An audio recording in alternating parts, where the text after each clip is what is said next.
I just asked if he needs me to go get my. Oh, there he is. He's here, I think. Fucking visibility's all over the place.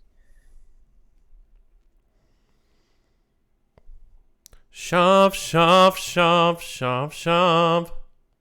It's the boy. Hopefully, where's my video? Oh, I can hear him. We can I hear know you. why. You have to take the cloth off the webcam, and then I it'll. yeah no. Absolutely not. It's black electrical tape. You taped over your camera. That's Oh hilarious. Oh my god. Well, he doesn't want Big Brother watching him. They're already watching you, man. You got a camera on your phone. They're watching you already. Well, the true. point is the thing is I was just like, well, fuck, I'm just gonna do it because I never used the laptop for a camera. Yeah, no, it's fair. So, like, I've had this laptop for 5 years, and this is the second time I've used it. Andrew, just to address your comment, yes, Zoom is stupid that it only lets you do 40-minute meetings, but I have a paid account, so we're fine. Hey, baby. Hey. All right, we're all here, and we all sound good. We're all visible. Yeah, Brandon, you're handling the stream, so you got to make sure our levels are all Gucci. Yeah, I think so. Andrew, you can also, or chat in general, let us know if someone's really quiet or someone's really loud. I'm probably loud because it's me. But That's just how we do. that's about it. Sean doesn't look like an Eldritch Horror, which is good. And As he so often does. I don't know. It's very true. cool. All right. All right, Kelly, ready you wanna start take it this away? Bad boy off. Yeah. Alrighty. Hello, everyone. We are Geek Garden, and welcome to another episode of Stay Indoors, the only podcast that has been preparing you for the lockdown since whenever we started this thing, by encouraging you to just chill inside, hang out, play some games, whatever. Don't worry about it. Just stay indoors, man. It's cool. My name is my Kelly McCabe, God. and I am joined, as always, by Brandon Horn, Hey. Sean Fabish, and Jack Tan. We had a couple topics we wanted to talk about today, guys, but before we get into anything in particular, I just wanted to start us off. How you guys doing? How's your week so far? How's your day been? Like, where are you guys at? What's going on? Brandon, how you doing? I am doing better. This lockdown has been taxing, to say the least. Sean and I moved at the beginning. We're in like a new house, trying to find things to occupy my time, and my brain has been tough. But because the Canadian government has been doing such a good job giving me money while I'm not working, I bought a brand new computer, and now I'm happy to be back doing podcasts. I know, it's so ridiculous. Back doing podcasts and stuff and streaming, and I'm really excited. And I'm back at work now again, and I feel like, I always mentioned this to you earlier, Kelly, I feel like a productive member of society again. Yeah. But slowly, there are still moments where I almost I go to work and I come back and I'm like, back at home. When I'm sitting here what do I do? All right. But other than that, as far as the last 6 months have been, I'm doing good. Cool. I'm doing good right now. It's a highlight. Right on. Sean, where are you at? How's the overall lockdown been for you? How are you doing right now in relation to how you started? Wide eyes. Sorry, it's just I'm holy shit, the contrast between how we started and how we are now. Yeah. So when we started, I think I was in a lot better place emotionally. I was weirdly not enjoying, because enjoying is probably the wrong word, the lockdown, but I was certainly in a blissful sort of peace because Brandon was living at the new place and I had a few months to myself, so it was just serene and quiet. It was nice living without me. not in those words, But Yeah. it was nice, more living alone and kind of experiencing just serenity and quiet, and then we'd have our game nights every night. But now, But you never lived by yourself, right? So well, no, I haven't, and I was oh man, I want to grip this with both hands, never let go. Not to say that I don't enjoy living with people, I actually really do. It's just the contrast, I think, of the sort of I don't know, you don't have tunnel vision. It's just very, very peaceful. But now I'm in the point where, and it's not because I moved, I think it's just because the quarantine's dragging me on. I'm still not back at work yet, but I don't have a problem finding games to absorb my time or really finding anything to absorb my time, because last night I had a friend actually very nicely bought me Factorio. Oh, you And got it? Well, just going through the tutorial, I realized this game's going to be dangerous. He walks up the stairs this morning with like wide eyes, and he's like, "So Kyle bought me Factorio. Yeah, I watched I thought I played the Mandalore tutorial." Gaming like review on it, and I watched like the first 5 minutes, and I was like, "Oh, Sean could have trouble with this game." It's just, how do I make the things efficient? So it's so simple, because you're just like, all right, I want to make this one little factory. It gets inputted like iron plating, and then the factory fabricates bullets, and then the bullets go on the conveyor belt, and then they get put in by an arm into machine guns to defend the wall. And that's it. But that took me like 40 minutes because I planned it out. I was like, that's not efficient. And so I redid it. And then I had every single turret had its own factory making bullets. And I was like, this is just overproduction. I'm wasting all this production. I don't need to be doing this. Is this the tutorial? This is the tutorial. So, like, I can already make this better. I can already make this game better. Yeah. And so I'm like, oh, okay. And I'm like, and it's like, focus on your tech. And I'm like, oh, right. That's what I should be doing. And then I looked at the clock after like an untold amount of time, and I was like, holy shit. Mm-hmm. I gotta go. So that's where Sean's at. That's honestly, yeah. A weird Factorio-induced stupor. I haven't even started, but it's like when you start crack and you like see God. Oh You yeah, know? no. I can relate. God. Yeah. When you start smoking crack cocaine. Yeah. And then you see Oh, God. Yeah, no. Great analogy. Dude, Really good. Dude, I love it. For the children out there, crack cocaine. There's no is- children The watching. form of So sugar. Jack, how The have you been form of doing? Sugar. How have you been doing, Jack, with the whole lockdown in the recent times? Where you at? I mean, everything's pretty much just normal, as if Yeah, nothing sounds ever right. changed. But I mean, job-wise, it's still the same thing. It's pretty close, so I don't have to go very far. I would like to fly more, but Yeah, you're okay. Yeah, hold Bro, the you fly fuck planes up. now. You fly planes now.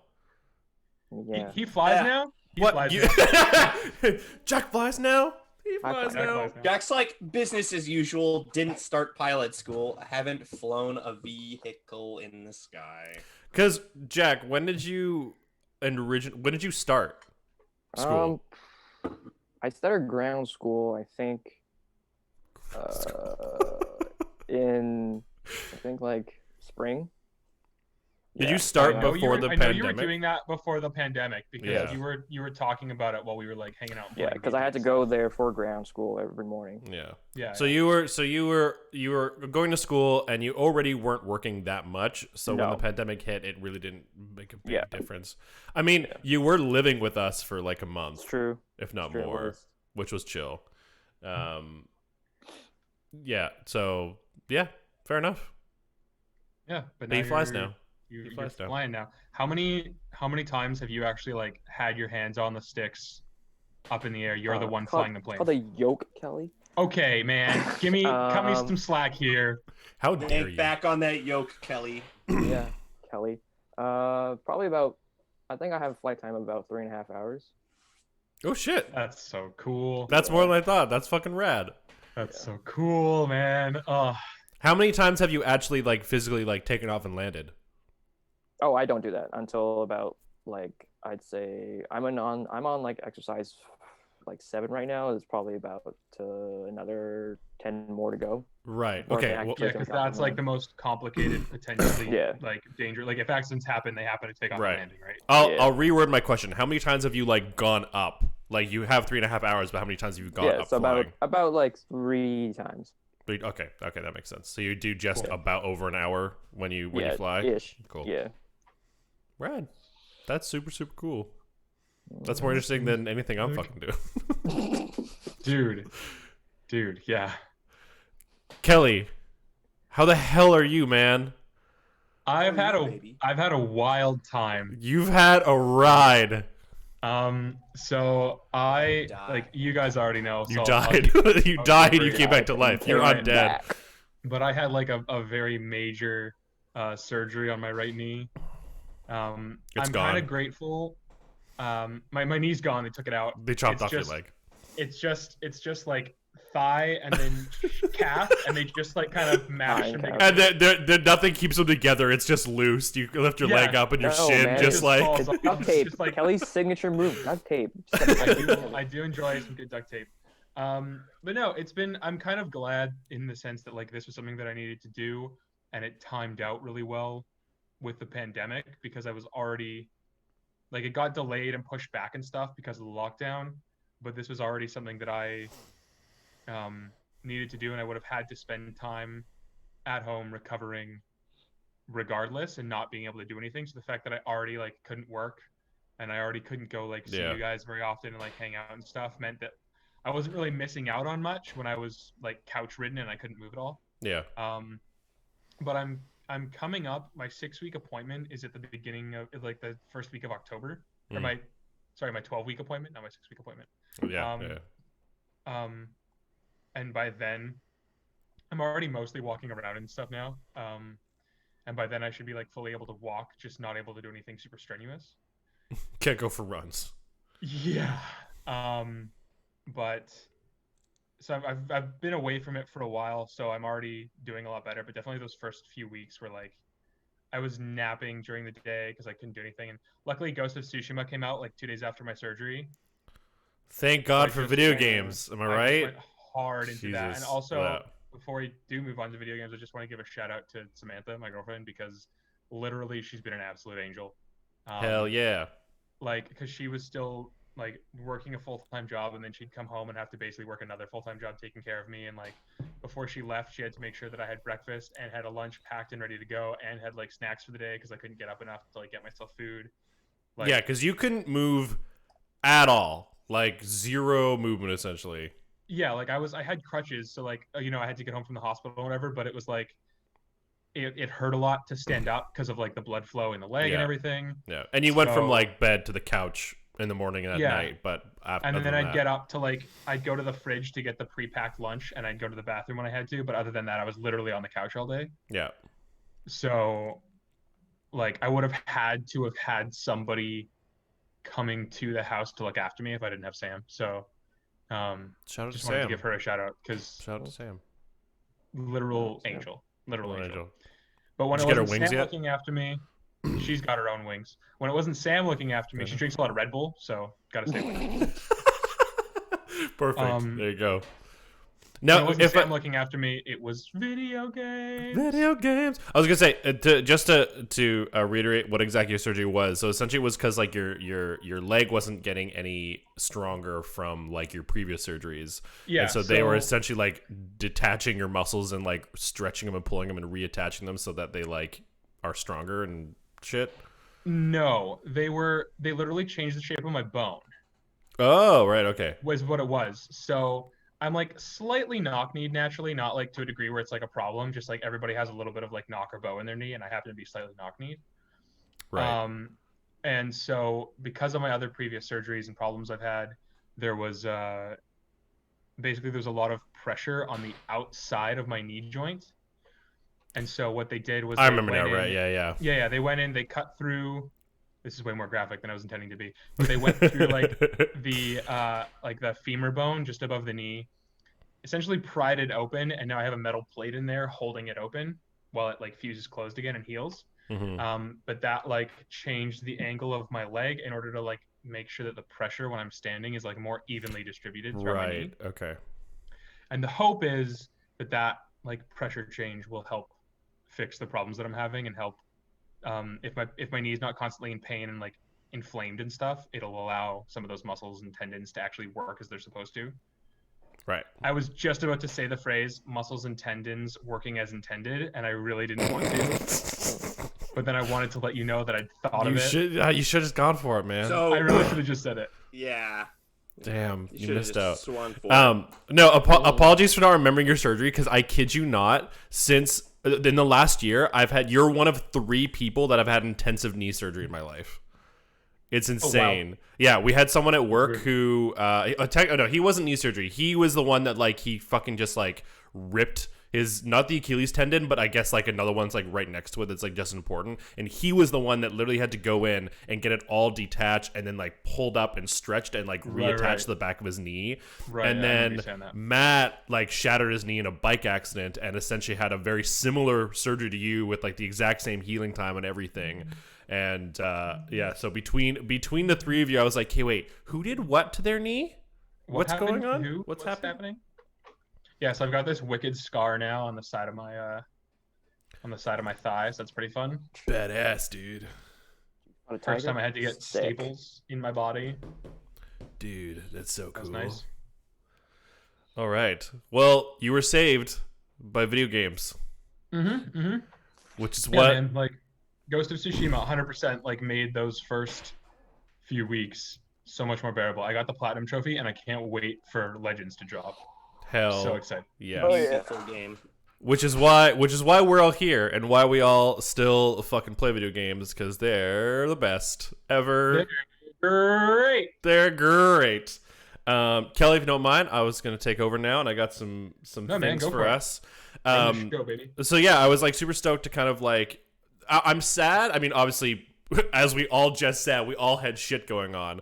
But I'm sad we never got around to like doing this earlier, because I feel like this is a kind of like an easy way for not only like four of us to just kind of like hang out and chat, but also just like this is the easiest thing to do with content creation, and we're all at home. We could just be doing these podcasts, but we're only doing it now, which I'm glad we're doing it now. And I hope that this, I think this is going to continue being a thing. I don't know. We'll figure it out. See. Yeah, so my first question for each of you, as we kind of dive into like why we love video games and like why we think they're important, and you know why we still play them now in our lives, even though we're all adults and have shit going on. I just want to ask, what was each of yours like earliest memories of like playing a video game? Like what's like not even necessarily not like your favorite one, but just like what's the earliest thing you remember doing? Whoever wants to take it away first. Or I can take it. I don't really care. Yeah, I think Kelly, you go. Oh, all right, I will do that. It's kind of funny, that question, because like I don't really remember, just because like I've literally been playing games like for as long as I can remember, so I don't know what the actual earliest memory is, because you go beyond like a certain age and everything's just like a jumble. Yeah, you kind of just have to like guess. You're like, I think this is the earliest one, but I probably played video games before that. Like, to give you some context, there's a picture floating around somewhere in like a photo album or something of like my dad sitting on the floor, and I'm like sort of sitting in his lap, and he's holding, I think, an original Nintendo or a Sega Genesis controller, and I'm like a literal baby, like a literal tiny human being. So like I literally grew up with it, and I remember, you know, we had a Sega Genesis, we had an original Nintendo, which this is probably a common thing, but you know how for the original Nintendo, you'd pop the lid open, you'd slide the cartridge in, and then you clicked it down? I brought a little bit of show and tell. Yeah, this guy. So you pop that open, you slide it in, and then the thing would click down. Push down. For you Zoomers out there. Yeah. So, Zoomers. So ours, the spring mechanism on the click wouldn't work. So my dad, like he was a smoker, so he'd take like a cigarette case, like a carton, pack. Is it pack? Small one, a pack. Carton's like a bunch of them, right? Yeah. So you take like a pack.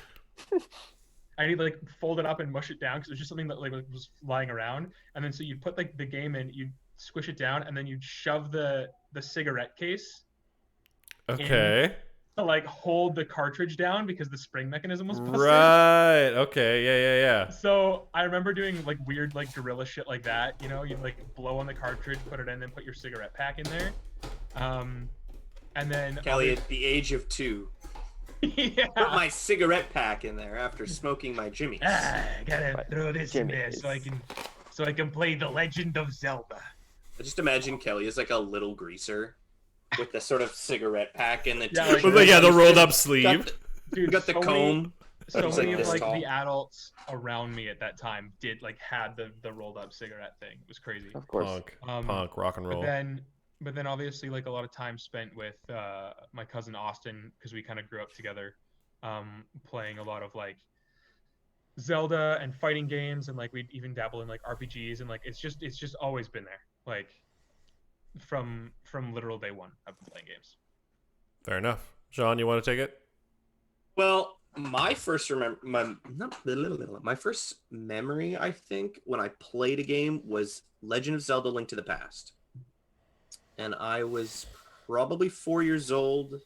In my early life, we hopped around a lot. Like I think I had like 4 or 5 homes between the ages of 4 to 5, or 4 to 6 rather. And I remember we were staying at one of my mother's friends, and we were upstairs, and it was the Super Nintendo, and it was with the fucking Link to the Past. Yeah. And I remember not being able to finish the first dungeon at all. Dude, the game's hard, Yeah. But like as a child, I was like, especially as a child. Yeah. Yeah, It was like, it was the Dark Souls of Link games. Get it. out. Fuck you. But like Lost Woods specifically, I remember being there and being like, I am so small. How do I use my brain? Small. And I think my sister helped me through most of my early video game life until there was like a shift in dynamic when I just kept playing it way more than she ever did. And then she would be like, how do I do blank? And I'm like, oh, you do it this way. But like in terms of Zelda games, I've never ever been that person. Leah's like so gung-ho about Zelda.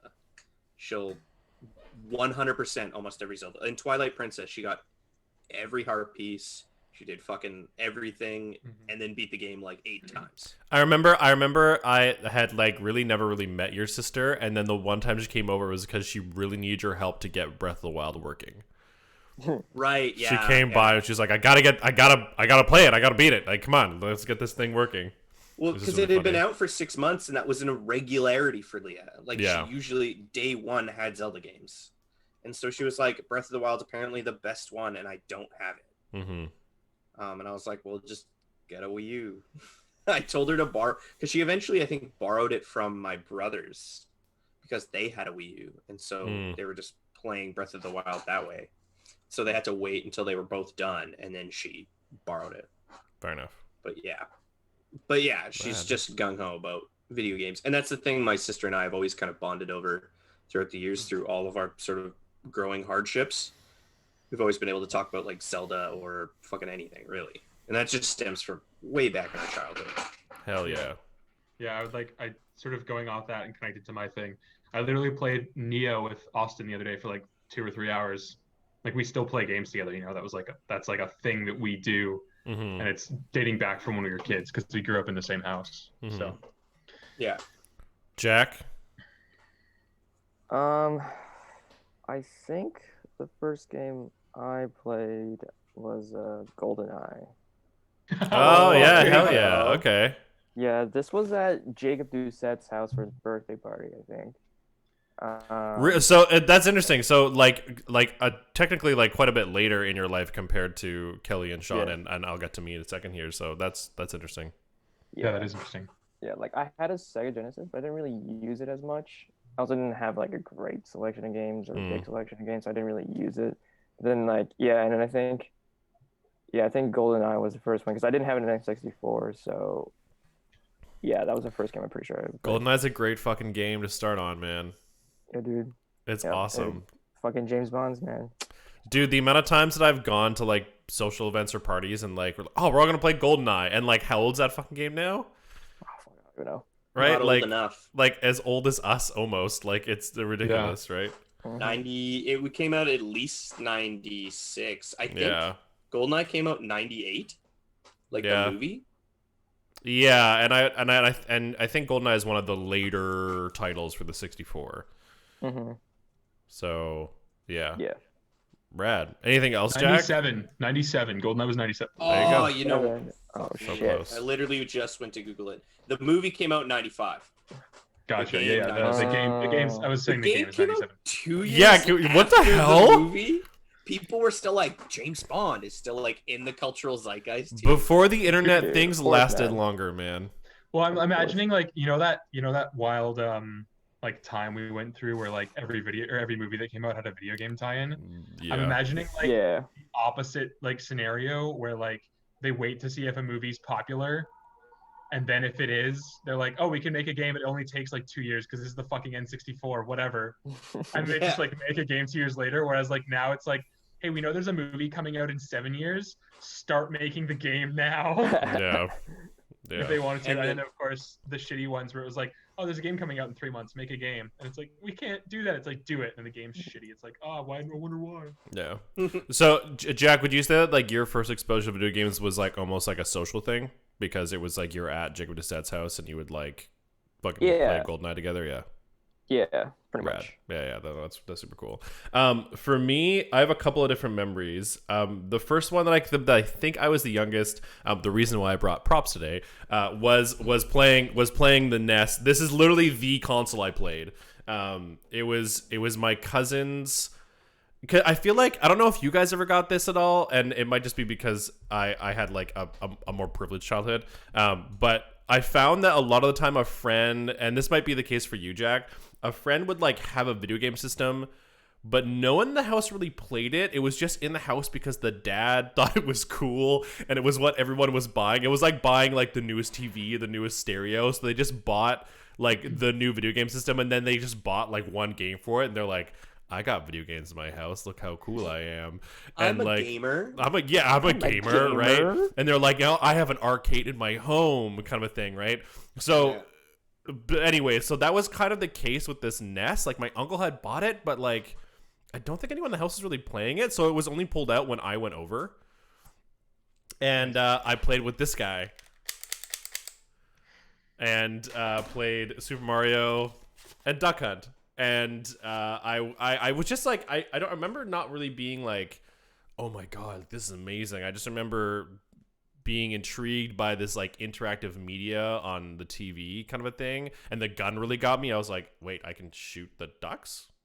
Like, really? Like, I can aim with the TV and shoot the ducks? And I'm like, yeah. I'm like, okay. Why the fuck Which is are we still all doing this? wild. It's Yeah. still wild. To be completely honest, it's still wild. And honestly, I want to try and get like a cheap tube TV around so I can plug this bad boy back in just to have it and just crack it out for nostalgia once in a while.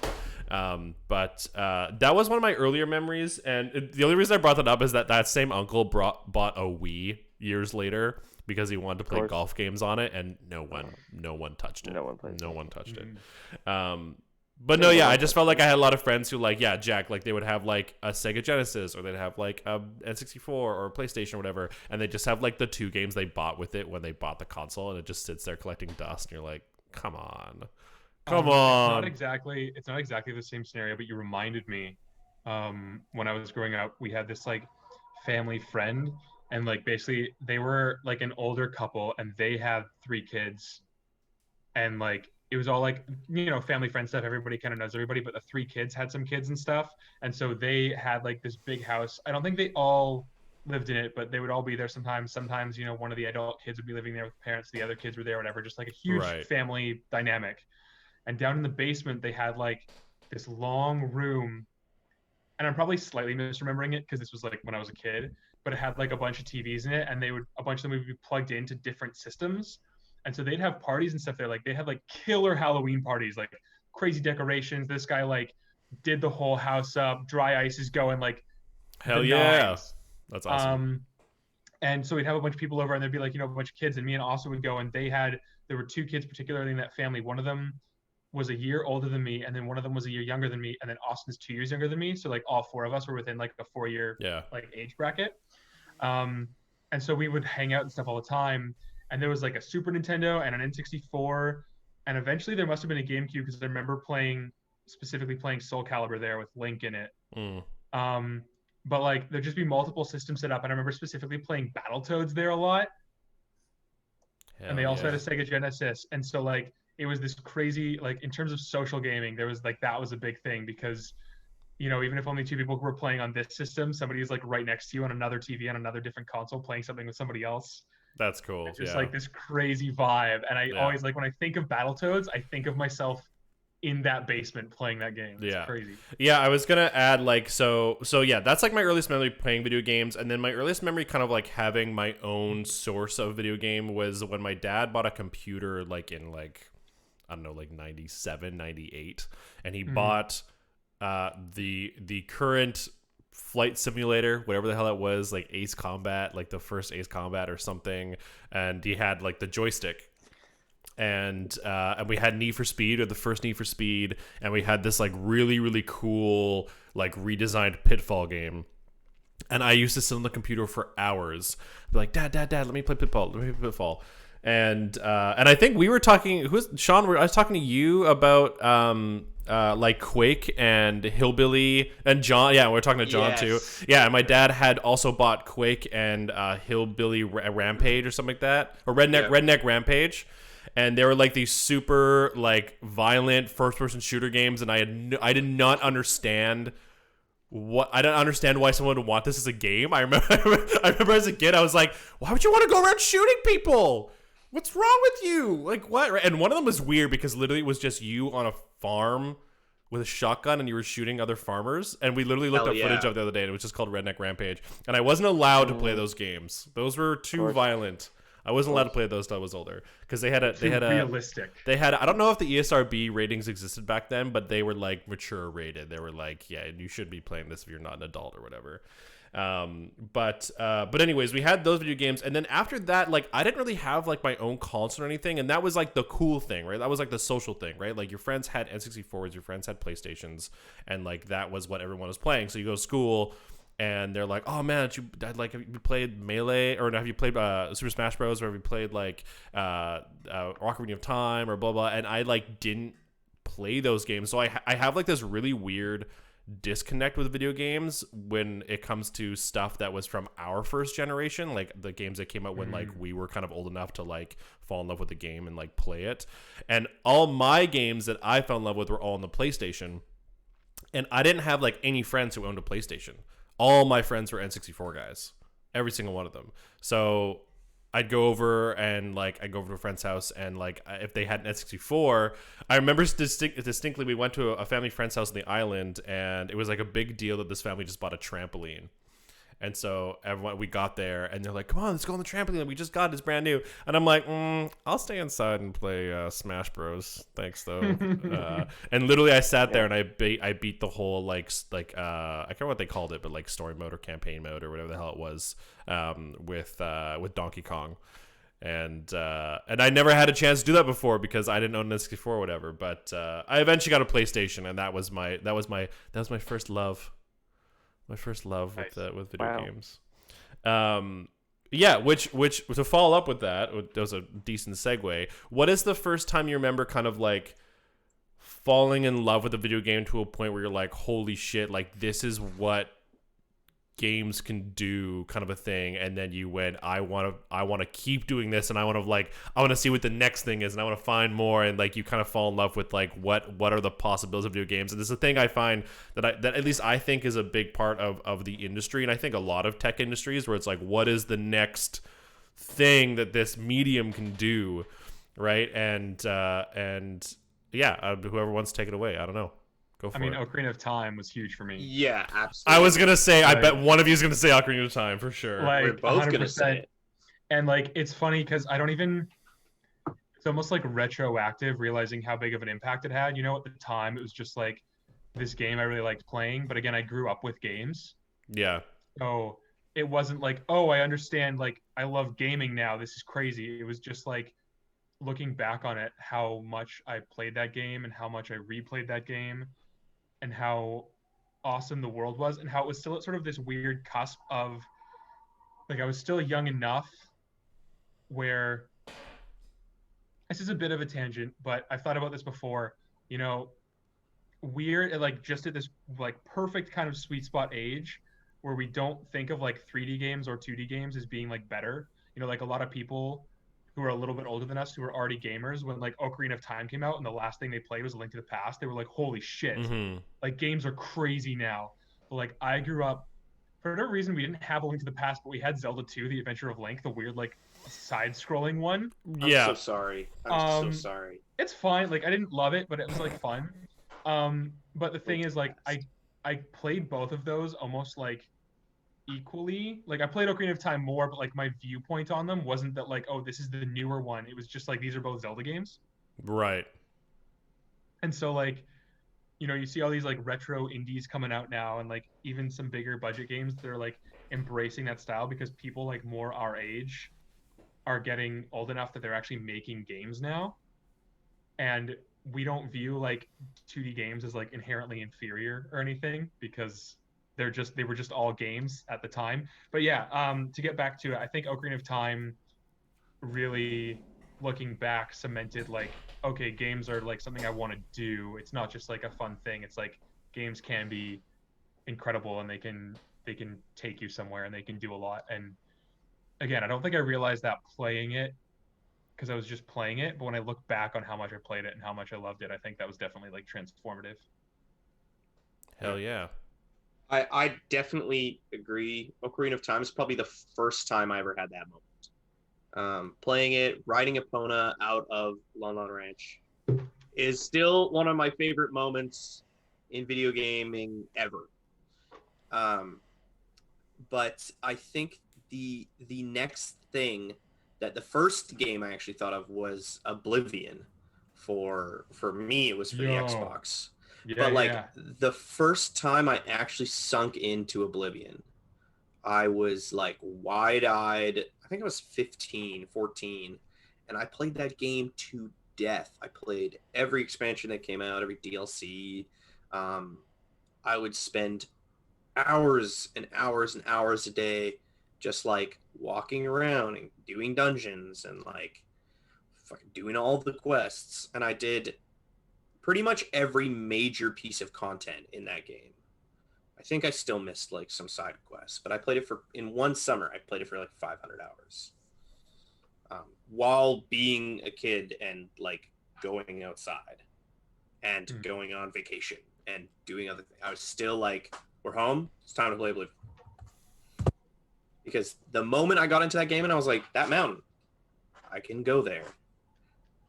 Holy shit, that was what video gaming will be. And then Breath of the Wild is probably the next one right after that, where it's like, holy shit, I can do everything in this game. I can climb every surface. I can, slide down every hill. There's no like invisible walls that are going to stop me like there was in Oblivion. So it was funny that like I played Ocarina of Time, and that was very limited in that same kind of open world aspect. And then you played Oblivion, and it was still limited, but the limits weren't immediately visible. And then you play Breath of the Wild, and it almost feels like they're like, and now there are no limits. And you're like, obviously there's still a map. But you're like, holy shit, I can physically go anywhere.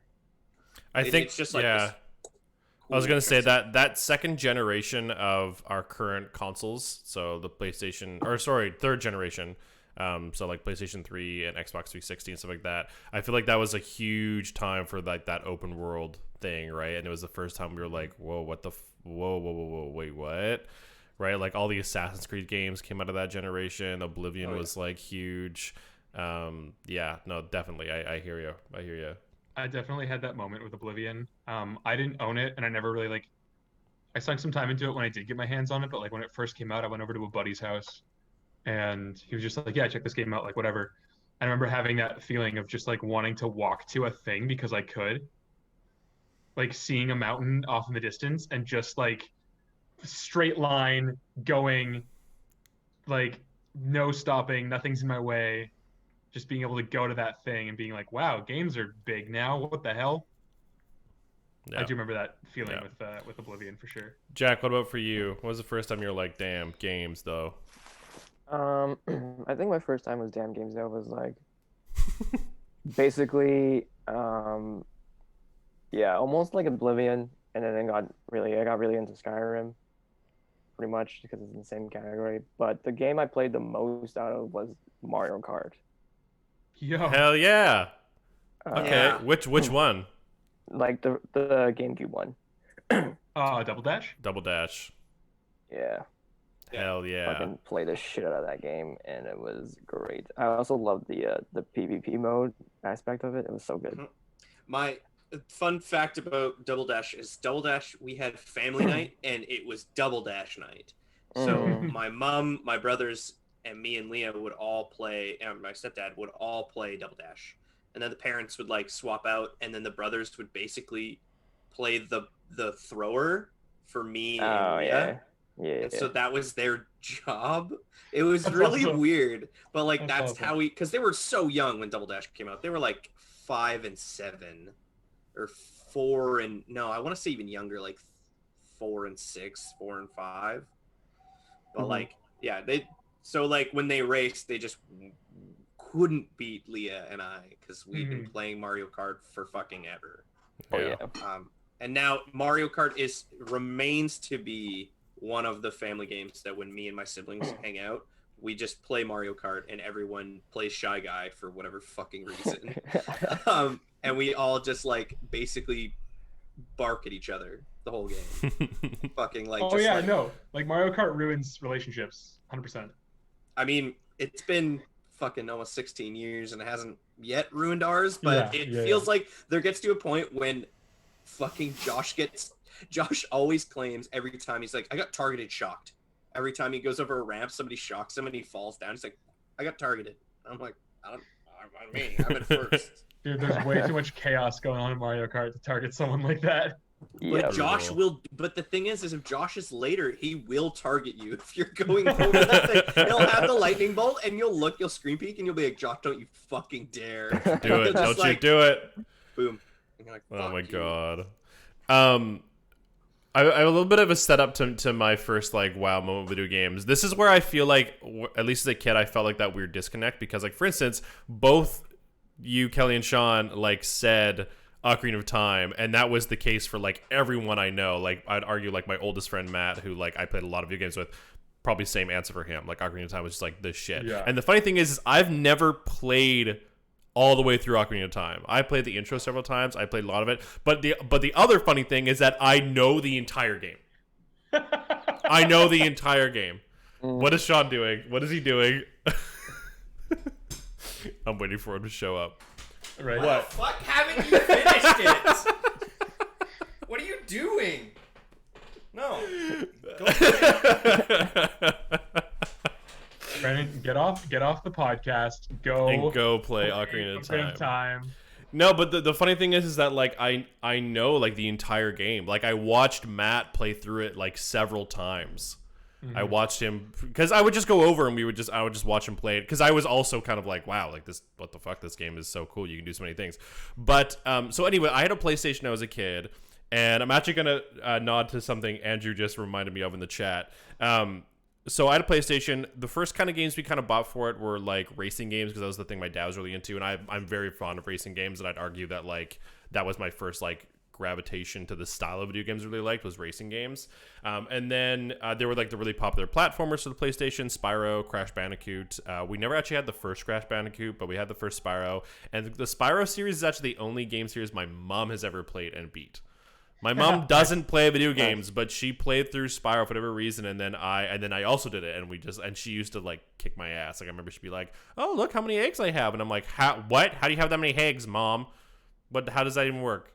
But anyway, so eggs.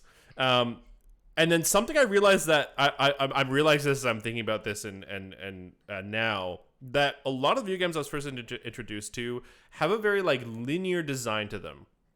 Like, when you play an adventure platformer game, there is a certain number of collectibles you collect, and there's the start of the level and the end of the level, and it's usually as straightforward as that. Like, when you think of Crash Bandicoot or Spyro, you just go to the level, you start, you try to collect all the shit, and you get to the end, and then you're done, right? There's a goal, and you can 100% complete it, which I did for Spyro, and I did again recently with the Remaster Collection. And even with something like Gran Turismo, you race. That is the game. You buy a car, you get in it, and you race, and you get in first place, right? So the first game that actually kind of overblew my mind was actually the Spider-Man game for the PlayStation. Because I remember being very aware, when I was playing Spyro, I remember being very aware of, like, the restrictions that video games had in, like, the design and capabilities of it. Like, I remember being like, I'm a dragon. I should be able to fly wherever the fuck I want. I have wings, but that's obviously not what Spyro is about. You are a baby dragon, and that's not how the game's designed, right? But when I got into Spider-Man, it was like, oh yeah, you can zip the ceiling. Yeah, you can web up your enemy. Oh, you want to change your costume? Yeah, you can be invisible. Yeah, what do you want to do? How do you want to do this? How do you want to beat that dude? How do you want to do this? How do you want to do this, right? And I was like, like, and I didn't even know, like, I knew Spider-Man enough to be aware of who the superhero was, but I didn't really like care that much about superheroes or anything at that point. But I was just blown away by that game. And then on top of all that, like, just like the story and like the cinematics between like each level, I was just like, I was like, I feel like I'm Spider-Man. I feel like I'm in a comic book and I am Spider-Man. And I'm dealing with these problems, and I can see the panels, and I can see the bam, kapow, like all the shit that comes with the comic book aesthetic. And I was like, this is so fucking cool. Which it sucked when the second one came out and it was awful. Yeah, the second one's not. I remember renting it. From Blockbuster. Anyone remember that? Callback, and it just being a trash. But no, the thing I was going to call back to, Andrew, is that very early in my PlayStation life, people discovered how to put chips inside the PlayStation to read burnt discs. So I have a collection of like 30 plus PlayStation games. Maybe 10 of them are actual legit Sony printed like copies of games. I was an illegal boy. I was a bad boy. Illegal boy. But no, Crime. so my copy of Spider-Man actually isn't a legit copy. It's a burnt copy. I have like a printed like thing off my printer that like has the cover and everything on it, and then inside it's just like a white disc. It says Spider-Man PlayStation. But no, I remember Andrew went to the Philippines, and in the Philippines, and I'm sure like other parts of in like Southeast Asia in the time, they had a lot of these markets where like people would just like sell like burnt copies of games and like illegal copies of stuff. And Andrew brought me back a copy of like the 007 like driving game. At the time, it was really weird. It was like a 007 game based off of whatever the most current, like it might have been GoldenEye, but it might have been the one he did after. I'm trying to remember what other Pierce Brosnan movies there are. But it was just a James Bond game, but the whole game you were in the car. Like each level was designed to go through like a level in like in the Aston Martin, and you unlocked gadgets, and you had like the shield that came up on the windows, and you could like drop oil so to spin at other cars, and like machine guns in your car and rocket launchers, and like it was a lot of fun. It was great, and I had a really tough time beating it. But yeah, that was just a really cool memory Andrew in the chat brought up, is that he brought that back for me all the way from the Philippines when I was in like grade like 2, 3, like super young. Firstly, I just want to say like that's what I wanted for the Batmobile. Right? That kind of shit. Yeah. Like oil spills and like dropping caltrips so tires blow out on cars that are chasing you and like shit like that. Yeah. But also We got like, a tank. I loved it. but also like that Spider-Man game, man. So good. Fuck yeah. So good. So Fuck good. yeah. But Like when I think about how many time, like how much I've put time into like mediocre superhero video games just to get a chance to play as like that character, even if it's like not great. yeah. Like that game set such a high benchmark yeah.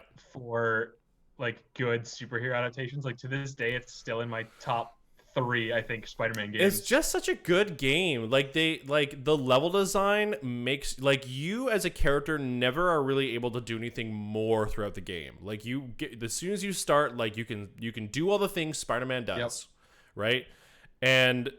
But the game's design makes you play differently, and the enemy types change throughout the game, and it just makes everything new and like, whoa, like what am I doing now? This is crazy. Like when you get to the end of that game and you have to do the fucking chase with the Carnage Doc Ock with Monster Ock. Oh my god, that is the most to this day one of the most like adrenaline-inducing fucking things in a video game I've ever played in my life. Like just absolutely terrifying. Oh my god. But yeah, I used to just like I would just go back and be like, oh, I'm gonna play through the game again, but with a different costume on.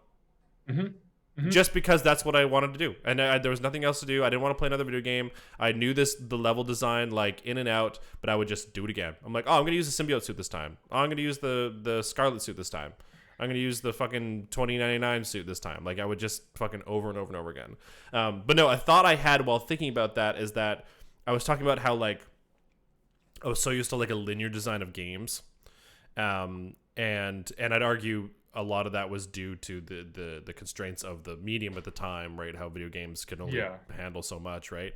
But then I had like a weird disconnect from video games because I don't know, you grow up, you become like, if some things are cool and some things aren't, and like you try other things, right? And you're busy as a kid, and like video games were always around, but there were definitely times in my childhood where like wasn't playing as many, or I stopped.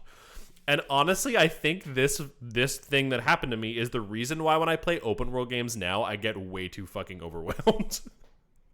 Because I like when they were starting, you weren't like in the yeah, right? Like I jumped, like I never played Ocarina of Time, right? Like I never played these like first kind of like concepts of open world games. And then to be fair, when I was first showed them, when they were first showed to me, I was like, holy shit, like this is crazy. Like I remember playing like things like Assassin's Creed and stuff like that. I was like, what the fuck? Like this is crazy. But very quickly I was like, I don't think 100% setting this game is something that I want to do, because there's just too much. But anyways, yeah, I just realized, because you guys know that I have like a problem with like completing games, let alone games that have like a lot of playtime in them. And I think like open world, I think that's my problem with open world games, is I'm so used to being like, aha, okay, I know what to do, this is the way to go, and I'll do all the things and get the stuff done. Oh, I have to decide what to do, and I can't do all of it. What the fuck do you mean? Well, that makes a lot of sense, because like, we talk about how a particular video game like trains you to play it a certain way in its design, right? Like, even like in a well-made game, they don't even really need super complicated tutorials, because the basic stuff functions in certain ways that like encourage you into a particular playstyle. But beyond that, there's this like concept of like wider game literacy, right? So the more you've played other games, you take that knowledge in with you. Like if you see like a little green bar above an enemy's head, if you played a bunch of games, you're like, oh, that's a health bar. Yeah. Like somebody who hasn't played a bunch of games, like there's a doesn't language, yeah. know what that means. There's this whole language in game design. Yeah. And that totally makes sense that's also by genre. You expect certain tropes and certain elements to be there in an action adventure game that aren't necessarily there in a platformer, that aren't necessarily there in a shooter. Yeah. A first-person shooter. And so, if you're coming from a game where the design language is you start at A, get to B, pick up stuff along the way, you win, and then you're suddenly like, here's Oblivion, or here's Skyrim, right? Yeah. It's like, that's not how game do. Right? I was gonna say, actually, one of the first things I remember, one of the first games that really I said Assassin's Creed, but I remember being introduced to Elder Scrolls 3 Morrowind, because a buddy of mine I had a friend that had an Xbox, and I had no one else, I had no other friends, and I didn't have an Xbox yet, and I was like, whoa, what is this? And he was obsessed with Morrowind, and I remember him showing it to me, and I was definitely flabbergasted. I was like, holy shit, like this is crazy. Like I get to make my own dude and like choose like what spells and shit I learn, and like weapons, like what the fuck this, and it can be first or third person. Like what the fuck, what is this? It's so cool. And then I think he lent it to me or something. I don't think I ever bought it. I don't think I own it. So I think he lent it to me, and I started playing it, and then I got to a point where I was like, I don't know what to do, and I kind of got overwhelmed by that decision. I was kind of like, because especially I think this is, at least in my experience, I find that the plot and like what the main quest line in Elder Scrolls games is always kind of like construed from the beginning anyways. Like you can get swept up in side quest shit like so quickly that you're like, wait, what is my character supposed to be doing? I can't remember. And until you learn how to like navigate the menus and like know what you're doing within like an RPG game, it's just so much in your face, like so immediately. And I didn't have a background of playing like tabletops or anything like that, so this is like my first exposure to RPGs on top of being like an open world game, and I was just like, this is a lot. Yeah. And I'm sad, because I feel like it's a genre that I still engage with, but I don't engage with at a level that most people do. Like I've never beat Skyrim, I've never beat Oblivion, I never beat Morrowind. I have several hours in Skyrim, but not really much further than like the intro to the game, to be honest. But yeah, I think it's just a funny look at like why, like my development of video games, and like why I don't engage with those as much. It's just really interesting. You have something to add? Nope. I would just say, like, a lot of those games, a lot of open world games they're weirdly intrinsic, but also with heavily like sort of extrinsic ideas. So like you have to decide what to prioritize, but they basically let you choose from a list. So they're not like 100% intrinsic or extrinsic. They're just like, Yeah. you're like, I get to decide what to prioritize, but it doesn't have to be any of the things on the list. Yeah. Mhm. So I don't- it's easy to yeah. get lost into it, like it's like just a fucking like list of chores. And I feel like yeah. if those games were still at the level that say Morrowind was when I first looked at it, I probably would have engaged with it more. But I think the goal, or at least what they thought was the goal, is for a long time, is that the open world games are just getting more and more free, right? Like they're getting closer to the point of being like, you can do anything, do whatever you want, and that's just worse for me. Like I'm just like, well, no, tell me what you want me to do. Like I want to engage with your story or your world in that way. I think there's some that do that and then some that don't. Like I definitely. watched this really cool, well, like using the Elder Scrolls as an example, I watched this really cool breakdown of Morrowind because I never played Morrowind, and my relationship with Elder Scrolls other than that is kind of similar to yours, Brandon. Like I played Oblivion for a while and I spent a few hours in it. I did some side quests and stuff, but then I never beat it. I've restarted Skyrim I think 3 times and never gotten like too far into it. I've restarted Skyrim so many times. but I was like watching this video about, you know, a lot of people who are like hardcore like old school Morrowind or Elder Scrolls fans feel like the series has kind of declined in terms of your freedom. Like there's a lot more like, you know, graphical fidelity and like whatever, and like some showpieces and stuff, but like in Morrowind you could like climb buildings and sneak into people's places. Like your ability to actually interact with the environment in like a mechanical sense was actually a lot more in depth than it is in like later games. They actually start to take some of that depth out. Even though, you know, maybe narratively there's more threads, there's more side missions, there's more subplots, there's more like stuff out there, but the ways that you can actually engage with it and do it are becoming more limited. And I think that's something we see in a lot of games where like, you know, they're really pushing, you know, graphical fidelity became a really big thing, especially in like last gen. Yeah. Of like making your game look prettier, and it's like you necessarily have to cut back on other stuff if that's something you're focusing on. Yeah. And so I think that like an ideal open world game for me would honestly be something that had like a lot of freedom. Like it's why I like D&D so much. Because I can do literally anything, whereas I end up having like this friction if I'm playing something like Skyrim, and I'm like, if I'm supposed to assassinate this guy, like don't make me walk in the front door. Let me like climb up the side of his building and sneak in his window. Yeah. Yeah. The mechanical freedom versus like the narrative freedom. Yeah, like I think if video games had like no restrictions at all, definitely. Like that'd be insane. Like you could literally just do, like if you thought of it, you could do it. Like that would be absolutely nuts. But unfortunately, I think due to just like the medium itself, there will always be some kind of restriction. It's like, yeah, there isn't a button that lets you grab this ledge and climb up, or there isn't a button that lets you smash this window open, or like whatever, right? Like unfortunately, due to the game design at the moment, that's just like not possible at all. What?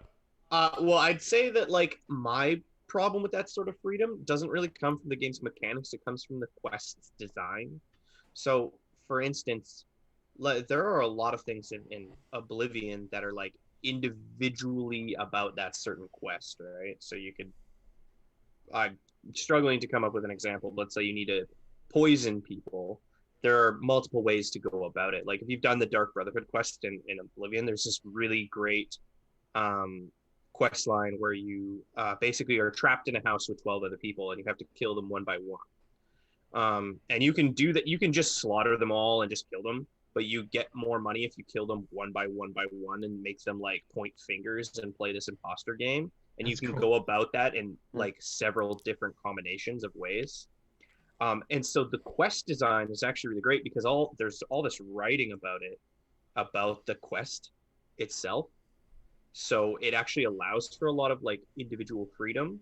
So if, for instance, we go back to that sort of you have to assassinate the guy in the tower, it would be nice if the quest allowed you to go about it several ways. You could like hire one of the maids and like bribe her to like lower rope down from the ledge so that you could climb up the rope, or like there's a window that you could literally just put in and go smash, and then you break through the window, or you go through the grate, or you come through the sewer, or you find like an outfit of the people, right? Like the Yeah, quest yeah. design can let you do these things, but they, for whatever reason, just they don't have time, so they just don't think about it.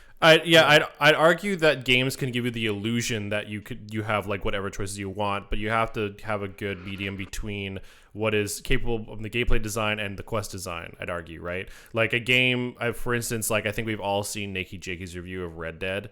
And talking about how like Red Dead is one of the games where like I think Rockstar in general is pretty famous for having, you know, Grand Theft Auto and Red Dead where, you know, your options within the world are huge. You can interact with so much stuff, you can do so many things. Red Dead specifically, you can like hunt, or you can fucking be a bounty hunter, or you can fucking go around and pet dogs, and you can interact with people, and like there's just so much you can do in that game. But the amount of times you do a mission and it would be like, you know, murder this guy in this house, and the game gives you the ability to climb up on the roof and like sneak around all the stuff, but then every time he tried to engage with the mission, and this is honestly, this is a point towards you, Sean, because the mission design, the quest design was really poor. The minute he tried to engage with this mission in a way that he thought was really clever, the game punished him and said, nope, that was wrong, you failed, try again. And he was like, what?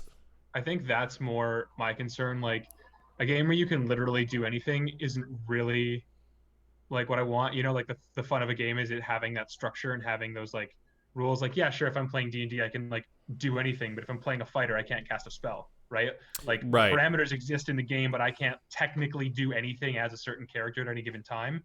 But it's more about being able to use the tools and the systems that are in the game in a creative way. And in that sense, it definitely comes into like clever use of mechanics within mission design, right? Like in that example, like if the game has a climbing system, but then I'm supposed to assassinate this guy, but I can't climb in the window, that makes for a frustrating game. If the game doesn't have a climbing system or doesn't like imply any kind of climbing system, then it's like, okay, that's fair. Like, why would I be able to climb in the window? That doesn't bother me, right? Yeah, right. It's that like discrepancy between what the game offers and then what you're allowed to do with what the game offers versus how much the game offers is like a sheer number. Yeah. They should just make games good. They should just make them good. Just make games just good. Do better. Just make them good. Another point I was gonna make was that like I think another thing that made me disengage from an RPG like Morrowind was I didn't understand why you would play a game where you start as a very like weak not weak character, but like a character with very minimal abilities, stuff like that, when I could just turn that off and play Spider-Man and be Spider-Man. I was like, I don't get it. Why do I want to? What? No, I just want to be the cool dude. That's why I use video games for escapism, and I want to be the badass. Don't give me cloth clothing and a stick to start out. Just let me be Spider-Man, right? But you get to simulate being Peter Parker, who becomes Spider-Man, to the point where you're like a living god and nothing can kill you because you have so many wheels of cheese. Yeah, I didn't know anything about Spider-Man back then, so I did not give a shit about the hero's arc. Yeah, you're like growing stronger. No, I just want to punch. I just want to be strong. Yeah, exactly. My first engagement with Morrowind was just stealing shit from people's houses, like starving people. I did do that immediately as well. I did start stealing immediately. I was like, you can steal anything? I was definitely I remember stealing, and then the guard would come up and be like, "Hey, what are you doing?" And I was like, "What the fuck?" You're like, you can't. What the shit? What the fuck? Surprise Pikachu face. Yeah. Unless anyone else has anything to add, I was just gonna go on to why do we love video games still, and like what do video games mean to you, and like why do you still play them? And something I wanted to add real quick to that was that like I think one of the beautiful things about video games, at least for me now, is that they are so many different things for me. Like not only are they a huge part of my social life, they're a huge part of my like I'd argue like my own therapy and like escapism and like dealing with day-to-day stuff. They're a form of art, they're a form of storytelling. Like literally there is a video game for all the different things I enjoy doing. Not that I always need a video game for those things, but it's there and I love that, and I think that's just the beauty of the medium. There's so many different ways to engage with it, unlike other mediums. Like I'd argue that obviously people have experimented with weird stuff all the time, but you can't really engage. Like obviously you can be social with movies, or you can kind of isolate yourself with movies, but you don't interact with them really. You can't really share a book with somebody. You can't really like you can listen to music together, but again you don't really interact with them. There's just video games are just so unique in their form, and I think that's one of the reasons why I love them. And I'm sure I'll get to others later, but I felt like this section would probably be a little more kind of open to whoever and just kind of bounce back and forth. But yeah, video games are fucking dope. Video games are rad, dude. Yeah. I do like you said, the fact that they're so diverse is I think a big part of it.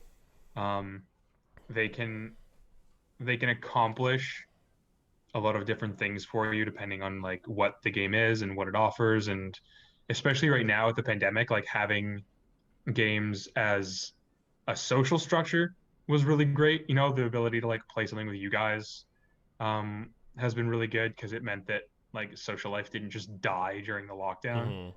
It was still like something we were doing together, and it was the kind of thing that we were doing together before the lockdown anyway. So just kind of in that sense, it made life feel like business as usual. When I tell people, so I think this is a phenomenon that I think the four of us and people who also are in our social circle that aren't here with us, that when I tell people, they're like, really? Like when I tell them I hang out with like you guys, like on a regular basis, and we have been, like Jack and Kelly, you and I have been friends since high school. So many of my like other like coworkers or other friends I have, whatever, they're like really? Like you just, and I'm like, yeah, man, we just fucking like we game like all the time. We game on the weekends, we game at the end of the day, we hang out, blah blah. And like I feel like that's something I didn't think it was unique. I honestly did not think it was unique at all. But it's something that I think is really interesting about us, and I think it's cool that, like, for sure, video games is probably one of the reasons that kept us together, no matter, like, where we were, if we moved, we're busy, blah, blah. At the end of the day, hey, I brought my PlayStation with me. I'm going to plug it in. Let's go. Like, let's fucking play some games, right?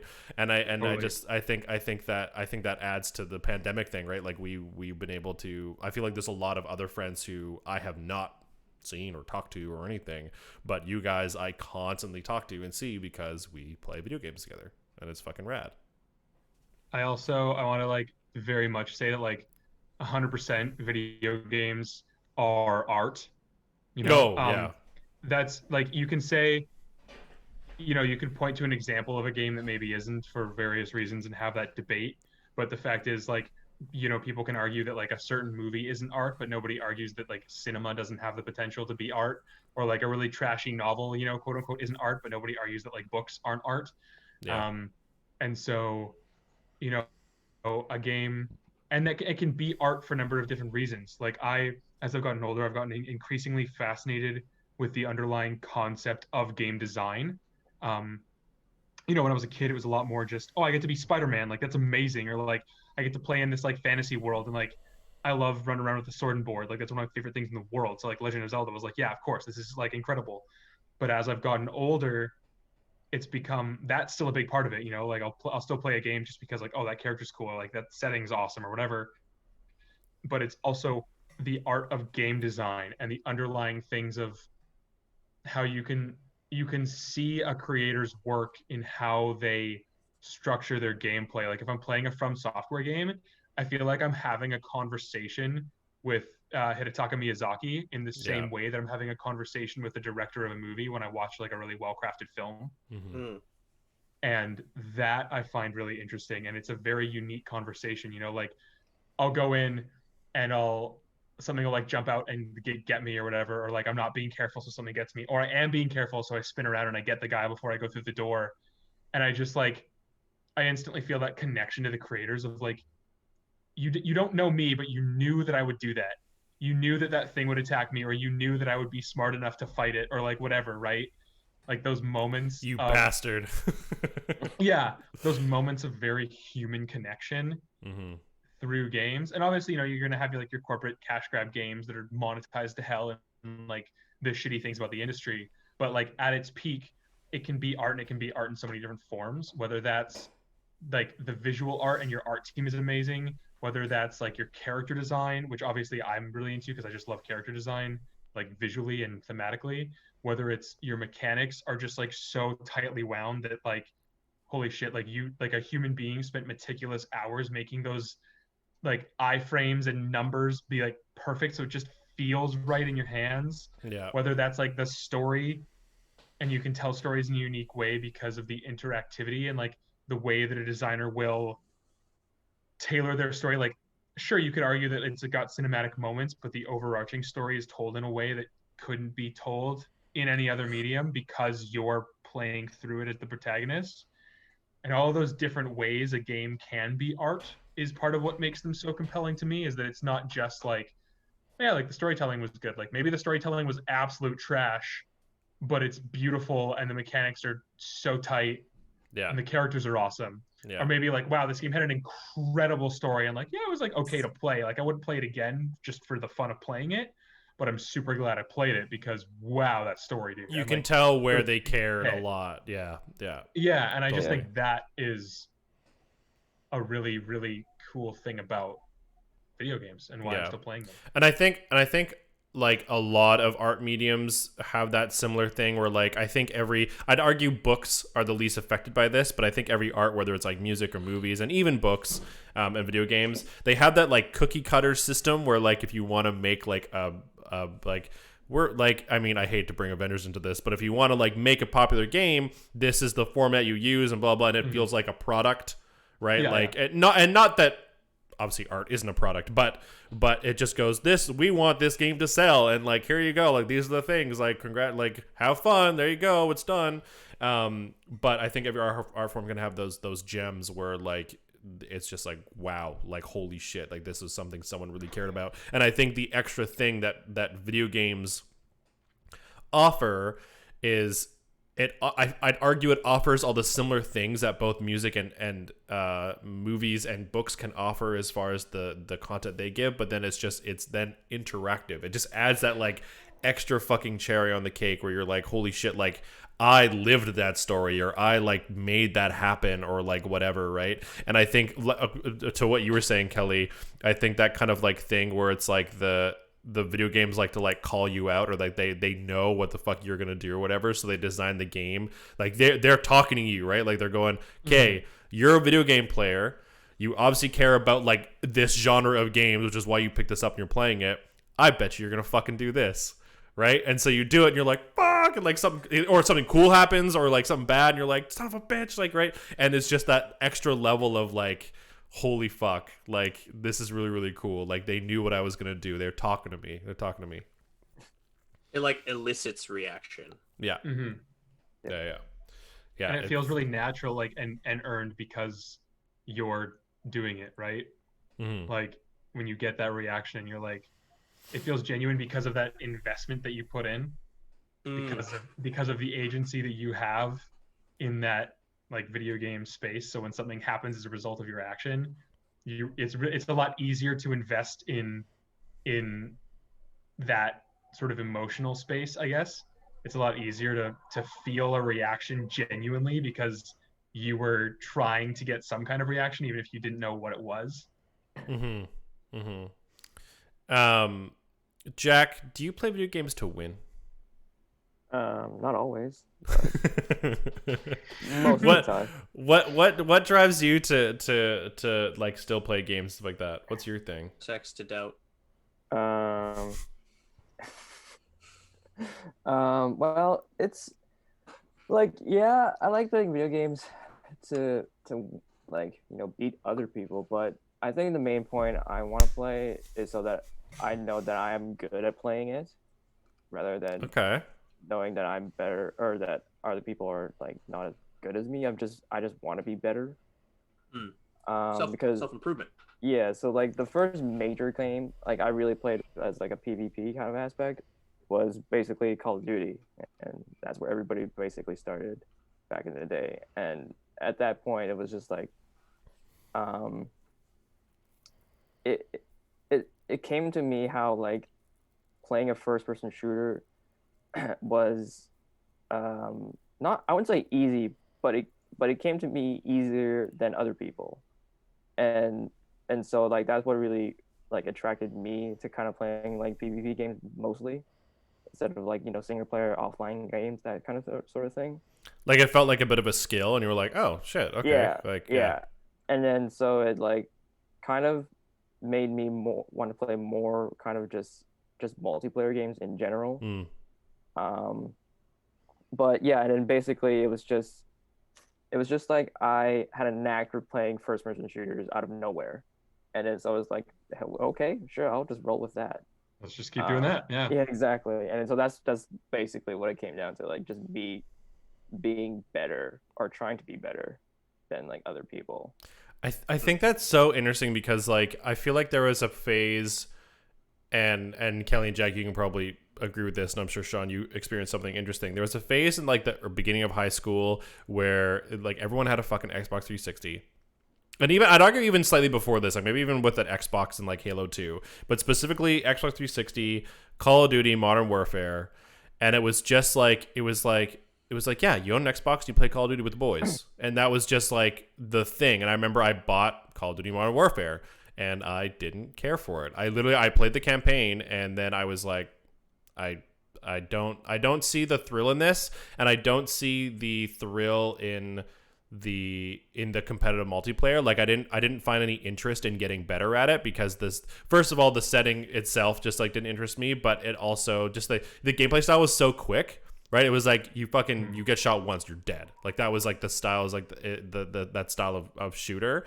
And I just think it's really interesting because I feel like Jack and then probably next Sean are the only two people who have engaged in that style of gameplay, right? Like Sean, like you've played hours of Halo, and now you're in Destiny, and like you just play it for like the PvP shooter aspect of it, right? Yeah, I mean, okay, so my history with like arena shooters started in 98, 99, right after Half-Life 1 was released, which I think came out in 97.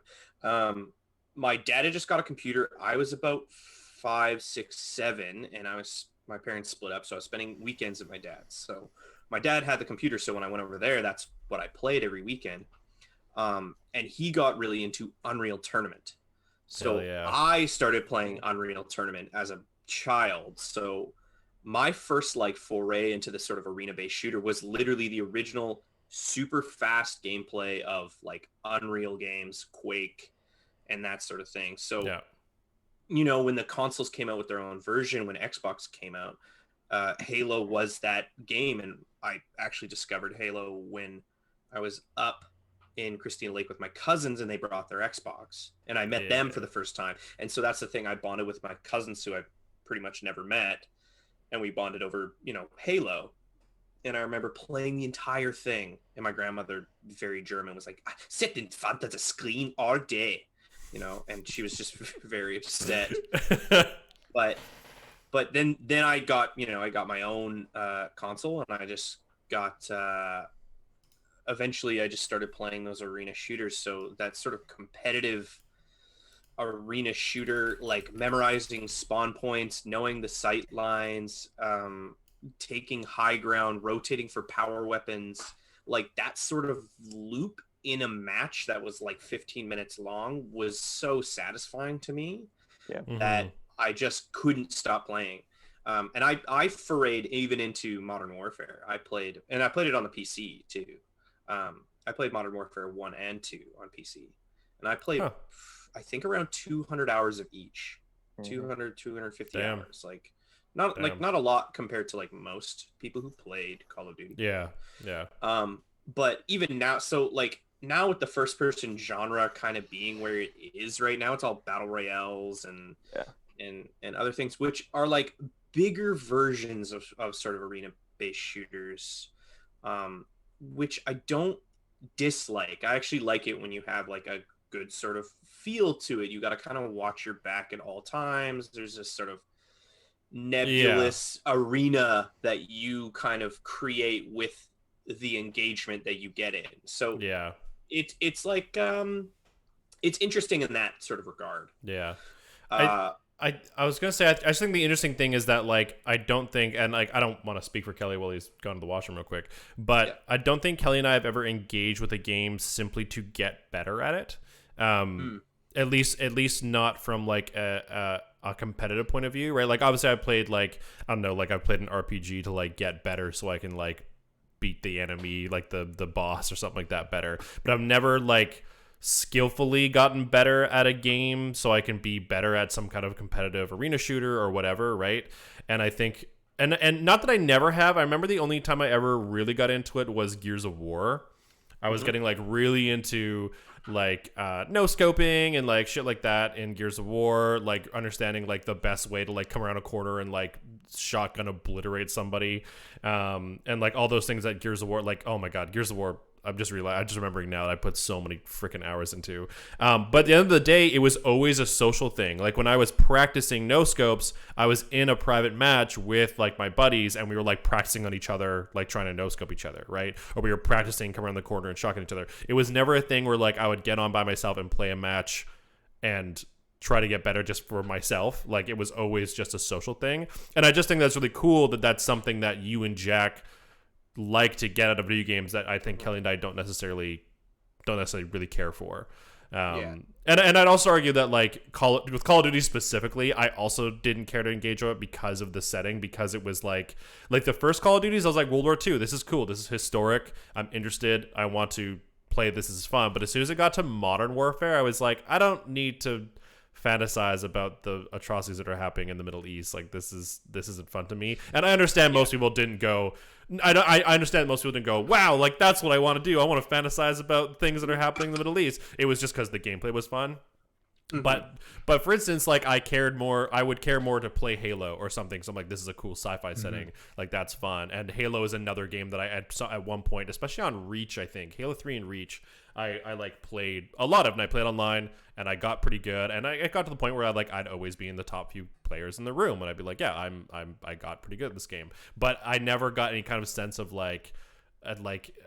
drive or competitiveness with those kind of games, and it's something I still don't ever really look for in a video game at all. I look for setting and and fun before any of that. For me, I think it comes from like I like it to be fun, right? The moment competing doesn't become fun for me, I tend to get really frustrated, and I go, okay, like the competition itself is not close, I'm just not having a good time. You're right? Yeah. So like I'll just like, no, I'm done. Like I'm frustrated right now. And that's usually never about the game. It's usually about my mindset about competition, more or less. Like I'm bringing something to the game that the game's not even offering, that when I'm at my sort of baseline or peak, I don't bring that sort of like win-loss drama into the game. I just like to compete. So if we win, winning feels good. If we lose, there are days I'll lose like 10 games in a row, and I'm like, man, it's whatever. It's just a loss. Yeah. Right. And I could still look at like the sort of procedure of how I played and be like, I still competed to the best of my ability. We lost. It's fine. Well, right? I know there's something, Sean, that you've also talked about with me. And I don't want to speak for you. So if I'm representing you here, obviously correct me. But you've talked to me before, particularly when we were talking about like Avengers and how it feels like some of its systems aren't working in harmony very well. One of the things you talk about is that PvP offers a kind of built-in variety that a PvE game doesn't have.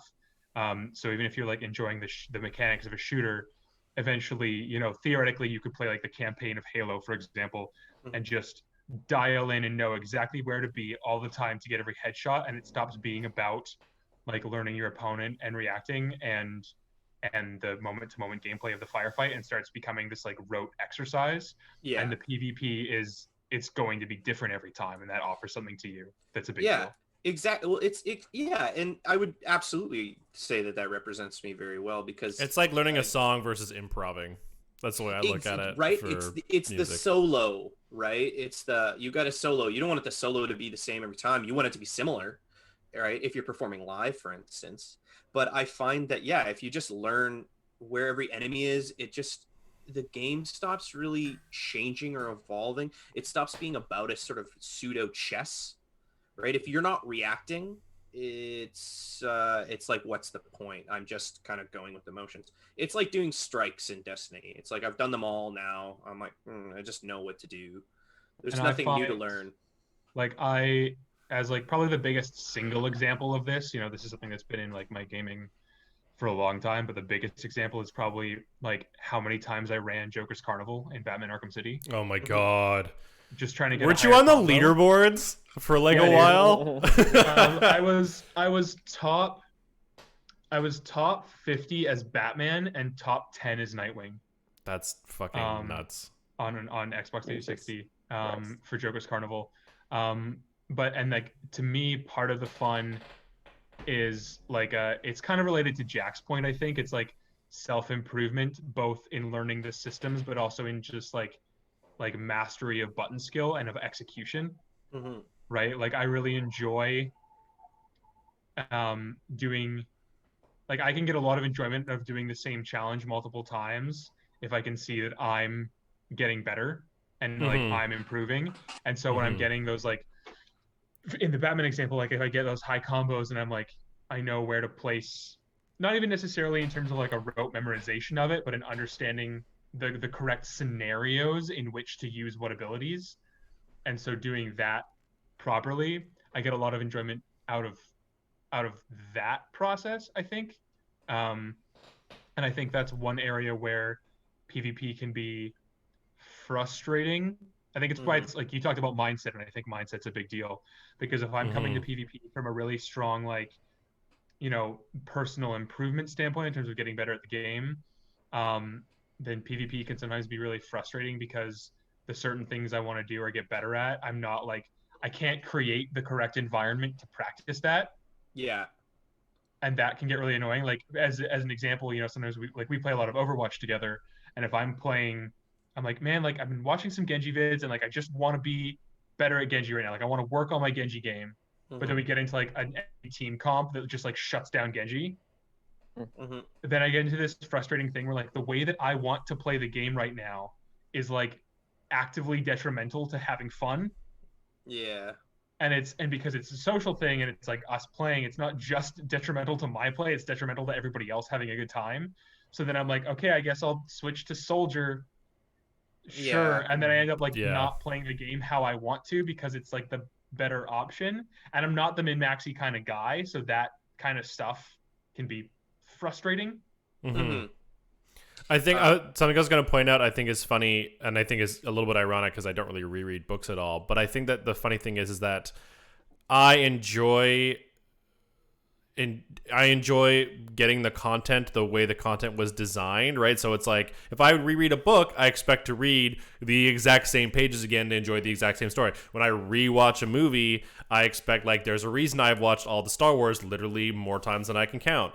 When I play a cover song, which I'd argue I enjoy playing covers way more than I do writing my own original stuff, I want to play that song because I like that melody and I like that rhythm and I want to play that. So I think, and I'm really glad we brought this up because I think I'm discovering stuff about myself, is like that's what I almost want from a video game. And I'd argue that almost fights against some just like straight up video game design. Like the whole point is that it's this interactive medium that can like change every time you play it, right? But the fact that I just want to go like, just show me the damn art. Like I was like, I just want to play the thing front to back and enjoy it. And then if I really liked it, I'll fucking play it again, right? Like that's just kind of funny. And I think, again, going back to earlier, I think that kind of falls back on that weird like linear style of game that I was first falling in love with and play when I was younger. It's like I have the beginning, I have the middle, I have the end. It's a cohesive unit. I love this. Let's do it again. And there's elements of like, oh yeah, now I'm gonna do that level way better this time because I know where all the enemies are and can do all that kind of stuff. And I just think I think that goes to show what I look for in video games and why I don't engage in that kind of like competitive PvP style game. And not that I don't ever, like obviously we play fucking Overwatch more than any other game right now. But I can play the character I want and try to have fun that way. Yeah. I know, and like Kelly, as someone who's also been playing a lot of Genji this summer, I find it equally frustrating because, like, again, it's that self-improvement. I want to create the scenarios in which you get the big fun plays so that you can be like, I performed really well. But sometimes it's just not working, and that's why I rotate through the heroes I actually enjoy playing, and I try and create a few things that I want to do in terms of self-improvement. That way I'm not disappointed when it's time to play Hog. I'm like, I want to get a big hook now. Right? So it's just like, It's about the mindset, but there are some times again I'm going in with the wrong mindset. I'm like, I just want to fucking Dragon Blade. And I Yeah, think like when a game. Oh, sorry, Brendan. I was no, just no, gonna say no, quickly, go ahead. Yeah. like you were talking about, games offering so many different things, and I touched upon that a little bit, and you've been mentioning mindset, Sean. Like I think that's a big thing, right? Is that even if you love a game, like, and you have like a diverse taste, like I play a lot of different games, but obviously I gravitate towards like character action games and stuff. But sometimes you're just not in the right mindset, or you need to like actively cultivate the correct mindset for like the kind of experience a game is going to offer. Because there are days when like we jump on Overwatch and I'm like, we don't have a healer, fuck it, I'll play Mercy. We don't have a tank, fuck it, I'll play any of these 3 tanks. Just like your mood is totally different. Yeah. Yeah, right. But like there are those days where I'm like, I want to play Genji because I want to get better at Genji, and the thing I want to do right now is be a cyber ninja and climb walls, and if I can't do that, fuck this game. I just finished playing Ghost of Tsushima. Let me be a fucking ninja. Let me be a cyber ninja, god damn it. Yeah, That's that was exactly why I started that's playing why I stopped Genji. playing Genji. Yeah. Yeah. No, totally. was And I like- think that's a big deal, right? Is just having the correct mindset at any given time. And some games just, I think that's why people have like preferred genres, is just like the sort of default mindset is just more attuned to Mm-hmm. certain play styles and like the kind of experience that a game is going to offer you. I think we got to wrap it up here pretty shortly here because I had to leave for work pretty soon. But the one thing I wanted to kind of comment on was that, like, I think Kelly, Sean, and myself, unfortunately this doesn't involve you, Jack, sorry, can apply like the idea of performance to this, right? Like you're gonna fuck up, dude. Like we've all failed. Like I've had atrocious fuck ups on stage all the time as a performer, and I think I'd argue in video games there's like a bit more room for failure because you kind of have to do it in order to practice in some ways. Like, yeah, you can go into practice range in Overwatch and like practice your moves, all that kind of stuff, but it doesn't really simulate like actually playing against people, so you can't really improve like your improv skills essentially, right? When I'd argue, you know, with acting and with music, you can kind of be in a room by yourself and really work on your shit, or like work maybe one-on-one with like a friend or something and like do that kind of stuff. But I think it's similar, right? It's like you have to be okay with the fact of like, you know what, tonight I'm bad tonight. I'm just bad, right? And then one day you'll go in going like, well, we'll see what happens, and then you fucking kill it, and you're like, what the fuck? Hell yeah, this is great. And literally, there's nothing you can do about it. There's nothing you can do about it. It's just you're gonna fail sometimes, and you're gonna be great sometimes, and that's just the what it's like to perform. I think, and I think that's the closest analogy there is. I don't want to get too hippy dippy about it, but I think that, you said there's nothing you can do about it. I think that the trying to cultivate the right mindset can help. Like, No, sometimes yeah. you're gonna fail or whatever, but like cultivating both that mindset that we were talking about of the game, of like, understanding where you're at and like, what do I want out of the game right now and how can I facilitate that is going to help. Like there are those days where I'm getting like really frustrated as Genji and I want to play Genji, but once I like decide like, okay, fuck it, I'll just play McCree because that's what we need, then I crush it as McCree, right? Like, and I think you can kind of do that. Again, this isn't what the podcast is about, but in terms of performance, cultivating that mentality of like, don't hold on to like what you want it to be and let it be what it is can really aid you in not like failing in a like traumatic way.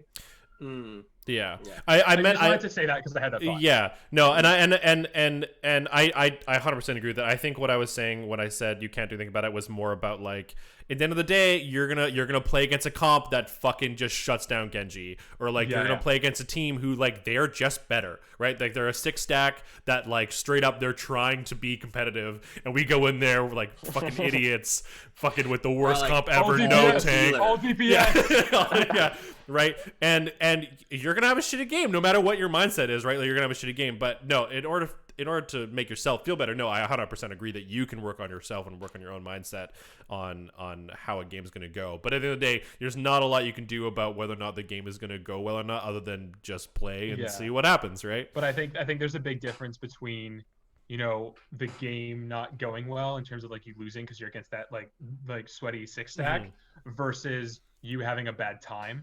Yeah, no, exactly. Right, which also like Sean was talking about, like sometimes you can go in and be like lose like 7 games in a row and you're like, well, that was fun. Like, and that's the thing that you can really work on. It's so funny how that works, because sometimes like the amount of times that sometimes I play like hot trash but my team still wins, And so you're kind of in like this weird like limbo where you're like, I'm not really having fun, but I'm not sad either because my rank is going up or whatever, right? Like it's so stupid. You're like, I got 1 kill that whole game, but we just won like 6 games in a row, so like We like steamrolled them. whatever. So that was working. I'm like, I'm here. Yeah. Sometimes they win and you're in spawn and you're like, well, I helped. glad I helped. And then you look at your medals and it's like, bronze, objective time. I showed up. That's what I did. Yeah. One last little note I wanted to make was that one thing I'm really excited to do and something I've been working on over the pandemic and over the last like year or so is that because I've been very aware about the type of games I don't engage with, I've been trying to do better about engaging with certain types of games and mechanics I don't normally like. Like RPGs for me are like a huge hurdle. Like I feel like that's a genre of games that a lot of my friends, obviously you two, like fucking love and enjoy. But I always have a tough time hurdling over like learning the stats and learning the way the game works and like The Witcher for the longest time I didn't engage with because I was like, I don't feel like learning this whole fucking system where I have to like use certain gear to defeat certain monsters and like what gear I should be wearing and where I have to go and I'm just like, no, Brandon, you're a smart guy. Just fucking engage with it. And have fun. Like that was like right. Like I was taking it on as like this like burden, like this like responsibility that I'm like, I don't want to fucking do math and shit while I'm playing a video game. Fuck that. I just want to have fun, right? But I'm like, no, this is supposed to be fun, Brandon. You're supposed to have fun learning and discovering these things. And so the irony is I still haven't beat The Witcher. I'm literally at the very end of the game and I just like life happened and I put it down. But I then like literally in like less than a week I played the most of the game. And then I was coming home from work and I was like, I want to get back on Witcher.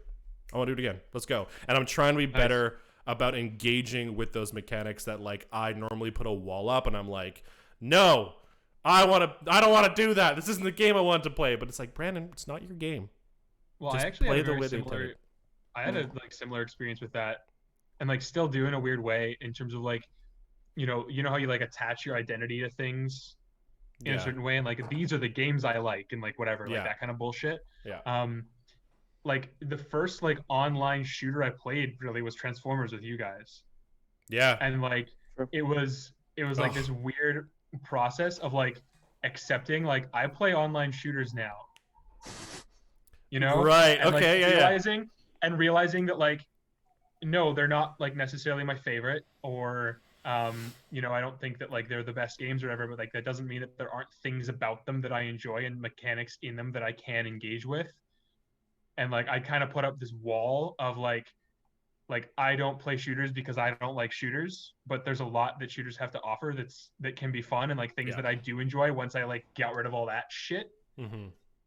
Like Overwatch, would I enjoy it? Like I genuinely don't enjoy the first person perspective.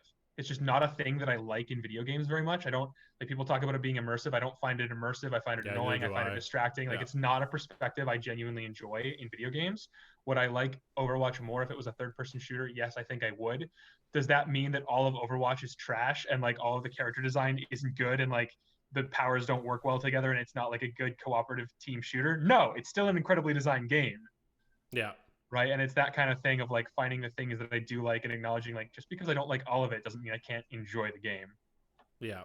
Yeah. First, I always get impressed when a first person shooter hooks me because I'm the same way. Mm-hmm. I'm like, I don't find like it, I always find it really surprising. People are like, no, dude, like first person shooters make me so immersed. And I'm like, nope, that's literally the opposite. Sometimes it's an equal effect, but it's never really it's never more. I'm just like, yeah, no, I'd rather see my dude. And like be third person, whatever.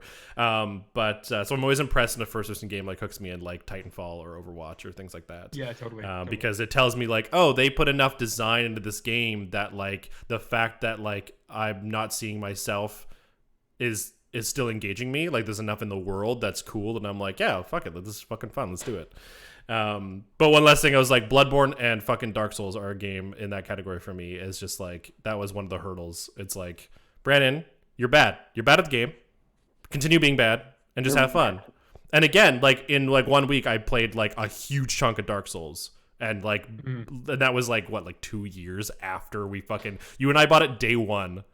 Yeah. And I barely engaged with it. Like Sean, you only just bought Dark Souls, didn't you? Like you didn't even own it for the longest time. Yeah, I didn't own it, but I beat it once. Yeah, you beat it, and you don't even own it. Sean or Kelly and I bought it day one. you bought it and it was in the house and we all lived together. So Yeah. it's like, I guess I'll just play it. Yeah, Right? It's man. not. Yeah, no, that's totally fair. But I just think it's funny how easily I'm just like, fuck that. Nope. Yeah. That's too hard. I fucking hate that game. Just kind of off on base, but like on a tangent. I read a post the other day on Reddit about Bloodborne, and it was about Souls-likes in general. They're like, there is a boss in the game that's just like a difficulty check. If you can beat that boss, you can beat the game. It'll just take you time. Mhm. And it was like really kind of like nice for new players to hear, because there's like, I think the first one in Dark Souls 3, Gundex Indir, not him, but the Vort of the Boreal Valley. They're like, Yeah. if you can solo Vort, you can beat the rest of the game. And it was the same for Father Gascoigne and Bloodborne. They're like, if you can beat him, you can beat the rest of the game. It'll just take you time, right? Like, it's just about applying yourself at that point. And then I was like, that actually makes a lot of sense. Like, that is the check. Like, if you can do it, you can beat the game. Like, the game's design is like, you'll turn around the corner and get fucked by a dude you didn't know was there, but that's literally what the game's supposed to do. You're supposed to learn the environment and then play through it until you win, right? But the bosses, they're not much more than just learning their moves and dodging. Mm-hmm. Yeah. That's all it is, right? It's like, oh, they're doing that move. Okay, I'll dodge to the right. I'll dodge forward. Well, it's kind of the extension of what you were talking about, right? Like, you have to learn the environment so you know where all the attacks are coming from and what all the threats are. And then you have to learn the boss so you know what all the attacks are and what all the threats are. And I guess that's why I can enjoy those games, because it kind of speaks to that thing I was talking about earlier, of that sense of like personal mastery and improving and like going through the same scenario, but like really getting my personal button skill and execution just down. Yeah. So you get that clean run where you get to the boss and nobody touches you and you got like a perfect parry and you fucking did all that shit and like the beginning of Dark Souls 3 and Bloodborne for me are like fucking piece of fucking cake. Like, I walk through there and like I'm like, damn, I know this game so well now. And it's great. Like, when we were playing with Benny and like pulling him through it, I'm like, this is fucking great. I love this. I feel like I'm a fucking champion. I feel like a warrior. This is amazing. So good.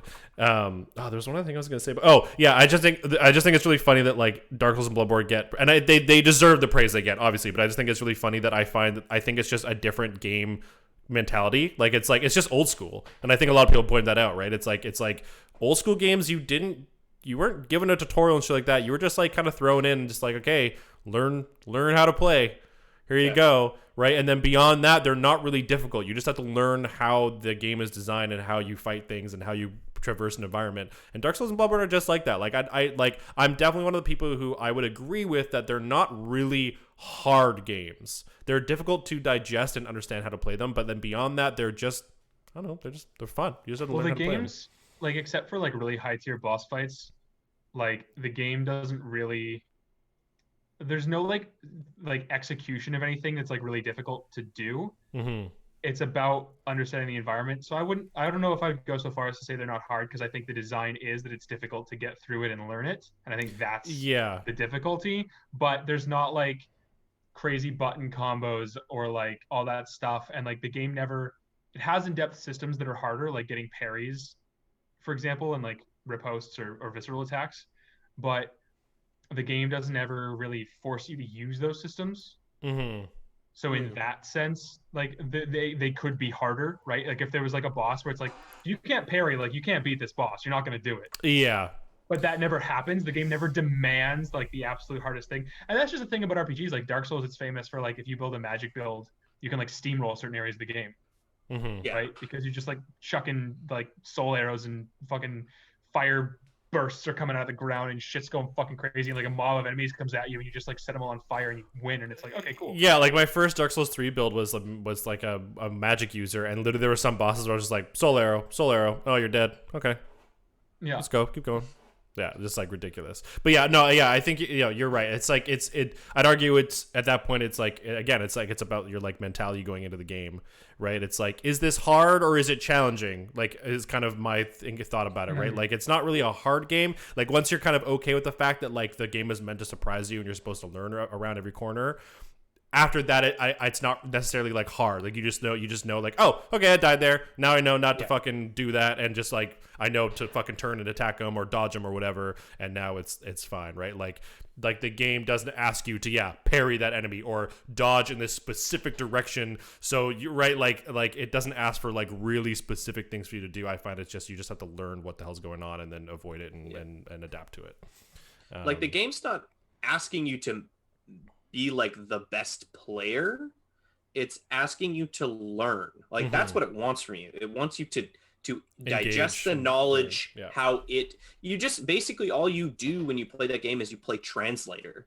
Like this means this area is damaging, so I move, right? But this means I can stagger, so I attack. And then you get to like figure out the sort of nuances of your build while you play. It is a weird game that when I felt like everything was going like when I had finally figured out a boss, I was like, it's stressful, but I didn't feel challenged in the same way that I think like most games are. It was just like, I know what I'm supposed to do. It's just a matter of like following my dance partner, really.